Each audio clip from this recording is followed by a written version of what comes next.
नहीं, राम मंदिर का तो रहेगा, आज मुद्दा भी उठेगा, लेकिन क्या है ना कि लोग कुछ उसमें कर नहीं रहे हैं। आप क्यों नहीं साधु संतों को दे देते हैं ट्रस्ट चलाने को? ट्रस्ट में क्यों वीएचपी के लोग, विश्व हिंदू परिषद के लोग हैं?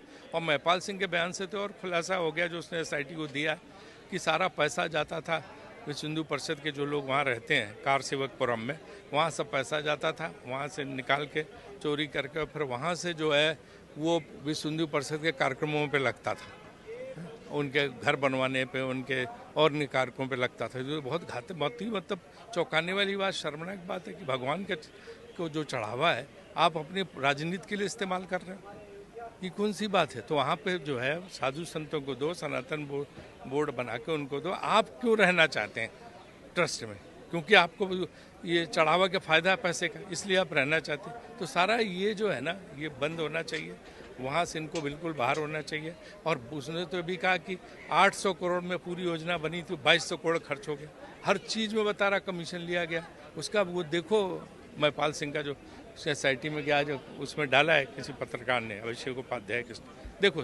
देखिए, अभिव्यक्त की स्वतंत्रता भारत के लोकतंत्र का मूल अधिकार है। पप्पू यादव जी 6 बार के सांसद हैं। अगर वो कोई बात, कोई विचारधारा उनकी है तो वो सुनी जानी चाहिए, माने या न माने ये आप पे निर्भर करता है। पर फासिस्ट तरीके से कोई बोलेगा तो हम उस पर हमला कराएंगे, उसके घर में चढ़ के हमला कराएंगे। छुरी चाकू अगर लेके गए थे तो क्यों लेके गए थे? चप्पल फेंकते हुए सबने देखी, क्यों फेंकी गई? मैं इन सब चीजों की निंदा करता हूं। बांकीपुर बाईपोल का रिजल्ट आने वाला है सर, प्रशांत किशोर की किस्मत आज तय हो जाएगी। देखिए, सवाल सीधा सा है, आने दीजिए, आने के बाद ही इस पर कमेंट करेंगे, थोड़ी टाइम रह गया है। राम मंदिर मामले में लगातार आप लोग हमलावर हैं। कल तो आपने प्रेस कॉन्फ्रेंस करके भी सीधे सीधे कहा कि जितने भी चंदा चोर हैं वो बीजेपी में ही क्यों हैं। मैं अपनी बात ठीक ढंग से रख दूं। मैंने ये कहा है कि बीजेपी में के सारे लोग चंदा चोर नहीं, एक से एक अच्छे लोग, पर जितने चंदा चोर हैं वो सब भाजपा में। मैं उस बात को दोहराए देता हूं। तो निश्चित रूप से जब सुप्रीम कोर्ट ने आदेश दिया था मोदी जी को कि वो निर्माण कराए, ट्रस्ट का निर्माण कराए, और अगर उसमें चोरी हुई है तो इस जिम्मेदारी से भाजपा और मोदी जी बच नहीं सकते। उनका मौन उन्हें नहीं बचा सकता, उन्हें बोलना ही होगा, एक्शन होना ही होगा। देखिए, 2 चीजें हैं। बहुत दुख होता है कि असहमति लोग अभी लोकतंत्र स्वीकार नहीं कर पा रहे हैं और इस प्रकार हिंसात्मक कार्रवाई कर रहे हैं। मैं इस प्रकार किसी भी घटना की निंदा करता हूं।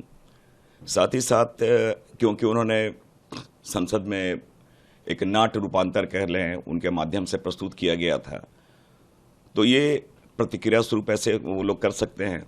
बावजूद ये हम जरूर कहना चाहेंगे, सरकार को इन सारी चीज़ों में देखना है कि लोग जो हैं अपनी बातों को स्वतंत्रपूर्वक कह पाए।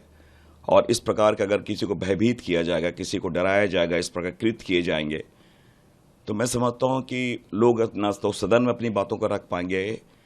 और ये अभिव्यक्ति पे हमला है, मैं ये जरूर कहना चाहूंगा, अभिव्यक्ति पे हमला है और इसकी मैं कड़ी निंदा करता हूं।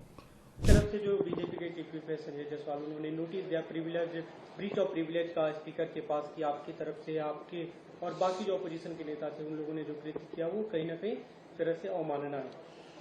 अच्छा, एक बात बताइए, आप नेहरू जी को गाली दीजिए, इंदिरा जी को गाली दीजिए, आप मुलायम सिंह जी को गाली दीजिए सदन में, आप जिनको मन उनको गाली दीजिए, कोई बात नहीं।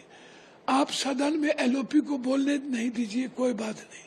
एलओपी के बारे में उल्टा पुल्टा बढ़िए, कोई बात नहीं।